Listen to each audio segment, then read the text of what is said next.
करता हूं। बहुत धन्यवाद। श्रीमती जेबी माथेर हिशम, नॉट प्रेजेंट।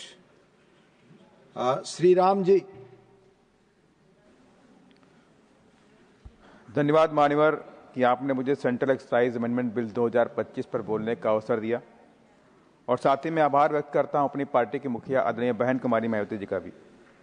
मान्यवर, इस बिल के अनुसार तंबाकू, सिगरेट, गुटखा आदि पर 70% तक का टैक्स है, और कुछ जो उनकी लंबाई के अनुसार सरकार ने 5200 रुपये प्रति हजार, 7000 प्रति हजार के हिसाब से 2700 रुपये प्रति हजार पीसेस के हिसाब से टैक्स लगाने का काम किया है, और एक सराहनीय कदम है। और मैं तो ये चाहूँगा सरकार 70% तो छोड़ दे, 100% करना चाहिए, और जो 5200 रुपये, 7000, 6500 रुपये रखा है, इसको और बढ़ा करके 100% तक लेके आना चाहिए, ताकि देश के अंदर इसके प्रति जो लगाव है गुटखा को लेके, सिगरेट को लेके, तंबाकू को लेकर के, इससे खत्म किया जाए। और कहीं ना कहीं से सरकार की भी मंशा रही है कि इस तरह के कदम उठाने से जो डिपेंडेंसी बढ़ रही है, सिगरेट पे बढ़ रही है, जो गुटखा पे बढ़ रही है, तंबाकू पे बढ़ रही है, उसे कम किया जा सके।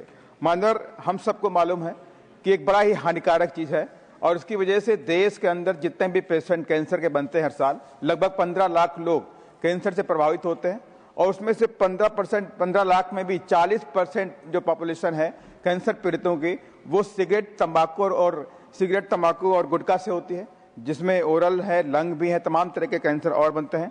तो इसको रोकने के लिए भी एक प्रभावी कदम के लिए निश्चित जरूरत है। यहाँ पर मान्यवर, मैं आपसे ये भी कहना चाहता हूँ, आपके माध्यम से सरकार से कहना चाहता हूँ कि तमाम तरह के प्रचार, अभी हमारे संजय सेठ जी भी कह रहे थे कि तमाम तरह के भ्रामक प्रचार आते रहते हैं गुटखा को लेके। गुटखा कंपनी है लेकिन पान मसाला के नाम से प्रचार कर रही है, सेम चीज है, सेम सेगमेंट है। इस तरह के प्रचारों को रोका जाना चाहिए मान्यवर। साथ ही जो कई बार मैंने देखा भी है कि सरकार इसमें एक अवेयरनेस लाने के लिए कैंसर पेशेंट्स का भी इंटरव्यू दिखाती टीवी के ऊपर कि गुटखा खाने से हमें प्रॉब्लम हो गई और मेरा परिवार बर्बाद हो गया। इस तरह की एक्टिविटी को बढ़ाना भी जाना चाहिए। और साथ ही मैं कुछ सुझाव भी देना चाहता हूँ मान्यवर कि जितने भी हीरो हीरोइन इसका प्रचार करते हैं, टोटली प्रतिबंधित किया जाना चाहिए कि सिगरेट, तंबाकू, पान मसाला, गुटखा का कोई भी हीरो हीरोइन इसका प्रचार प्रसार नहीं करेगा।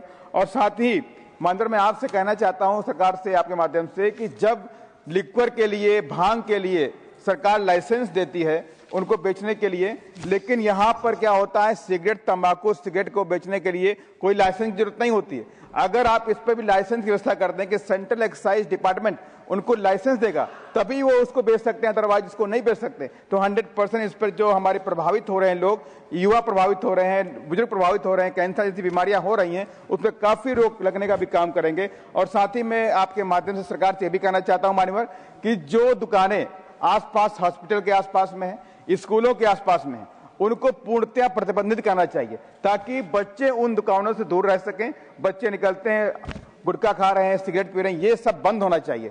कहीं ना कहीं से हमारे देश का जो नौजवान है, हमारे देश का आने वाला जो जनरेशन है, उससे प्रभावित ना हो सके।